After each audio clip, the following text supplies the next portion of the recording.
बीरबल के गुरु। एक बार अकबर बादशाह के उस्ताद पीर साहब मक्का से चलकर दिल्ली आए। रास्ता न जानने की वजह से उन्हें बड़ी मुश्किलों का सामना करना पड़ा था। अकबर बादशाह ने उनकी बड़ी आवभगत की।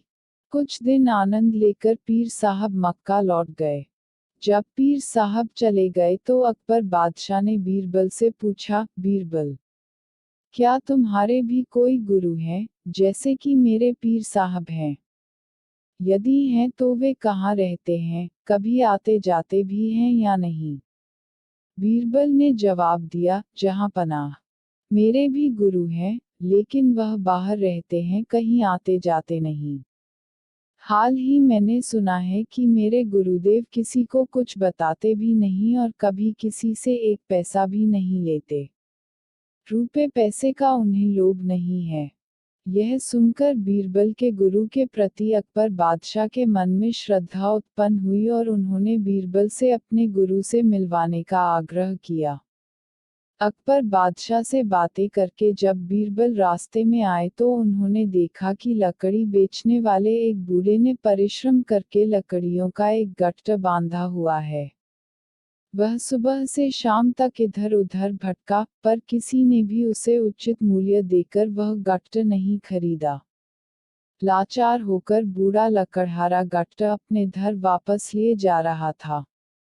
पहले तो बीरबल ने उस लकड़ी बेचने वाले से लकड़ियों के उस गट्ठ का मूल्य पूछा, फिर उसे अपने घर ले गए और उससे बोले, मालूम होता है कि तुम समय के कुचरक में फंसकर इस दीन अवस्था में पहुंचे हो।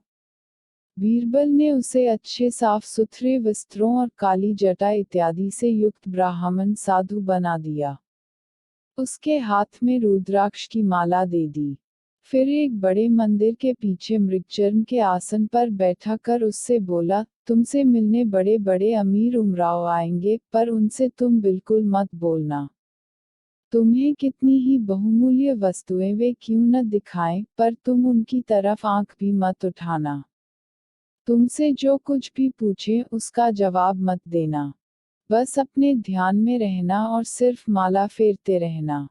ध्यान रहे, यदि इसके अलावा तुमने कोई भी हरकत की तो तुम्हारी खैर नहीं, क्योंकि मैं तुम्हारी हरकतों को देखता रहूंगा। बूढ़े लकड़हारे ने बीरबल की बातों को स्वीकार कर लिया। जब बीरबल को यकीन हो गया कि वह भलीभांति स्वांग कर सकता है, तब वह अकबर बादशाह के पास दरबार में गए। दरबार में उस समय सभी दरबारी उपस्थित थे। बीरबल ने अकबर बादशाह को अपने गुरु के आने की शुभ सूचना दी और कहा, पहले तो गुरुदेव ने दर्शन देने से इनकार किया, पर मेरे खुशामद करने पर वह पधारे हैं, और मंदिर के पिछले हिस्से में आसन जमाए हुए हैं। उन्होंने आप लोगों को दर्शन देना भी स्वीकार कर लिया है, लेकिन मुझे साथ आने को मना कर दिया है। यदि मैं हट करके जाऊंगा तो हो सकता है वह मुझे शाप दे दें। अतः आप और लोगों के साथ उनके दर्शन करने के लिए जा सकते हैं। बीरबल को छोड़कर अकबर बादशाह के साथ सभी दरबारी गुरुदेव के दर्शन करने के लिए गए। अकबर बादशाह ने गुरुदेव के सामने जाकर सादर मस्तक झुकाया। फिर बैठकर उनसे पूछा, गुरुजी, अपना निवास स्थान तथा शुभ नाम इस दास को भी बताने की कृपा करें। गुरुदेव भी किसी ऐसे वैसे के चेले नहीं थे। अकबर बादशाह की बातें सुनी अनसुनी करके वह अपने ध्यान में ही रहे। अकबर बादशाह फिर बोले, भगवन, मैं सारे हिंदुस्तान का बादशाह हूँ और आपकी प्रत्येक इच्छा पूर्ण करने में समर्थ हूँ। आप कृपा करके एक बार मेरी ओर नजर उठाकर देख ले तो मैं आपको धन्य समझूंगा। इस पर भी जब गुरुदेव ने ध्यान नहीं दिया तो अकबर बादशाह ने 10,000 रुपये मूल्य का कड़ा, जिसे वह स्वयं पहने हुए थे, हाथ से उतारकर गुरुदेव के चरणों में यह सोचकर रख दिया कि लालच में शायद कुछ आशीर्वाद देकर इस बहुमूल्य कड़े को स्वीकार कर लें।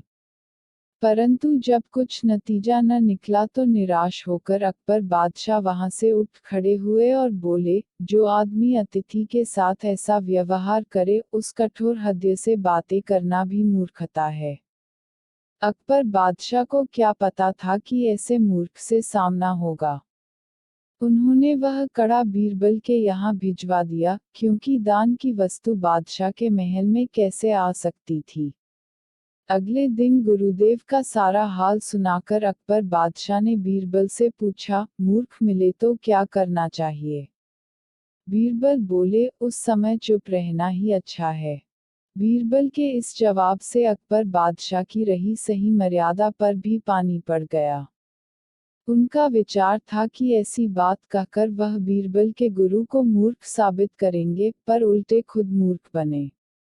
अकबर बादशाह को चुप देखकर बीरबल बोले, जब मैंने पहले ही उनका स्वभाव आपको बता दिया था कि उन्हें रुपए पैसे का लालच नहीं है, कभी किसी के दरवाजे पर वह नहीं जाते, और मेरे कहने पर बड़ी मुश्किल से तो वह मिलने को राजी हुए थे, फिर आपने उन्हें लालच क्यों दिया।